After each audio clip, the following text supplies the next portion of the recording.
angi risk taker. Inja.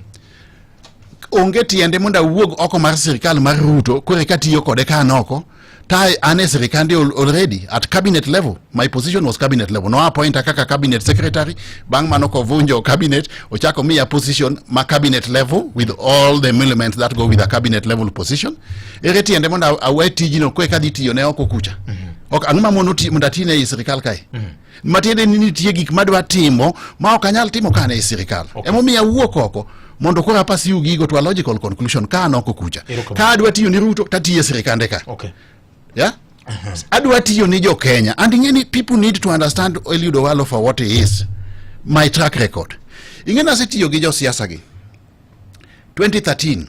Itiyo gi Jakom. Okatiyo gi Jakom ane mnatele presidential campaign. Kendo anu head of presidential campaign secretariat and chief campaign manager. Yes. To matiyo gi Jakom no, co-principals en Kalonzo, en Wetangula.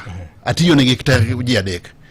Bang mano, ndalo moko madwa chung kibira cha dongaringa dia ANC. Yes. Madhi chung kanye, kibira gi ANC, ta abeti gi Musalia kanyo, donge? Yes. Bang mano, kata mna bang yiero makibira no, abeti gi Musalia as one of his closest allies and strategies.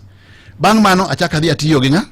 Gi Ruto. Chakre 2019 nyaka sani mana korona weyo nyoroni. Okay. Ase tiyo gi jo siasa gite individual politicians.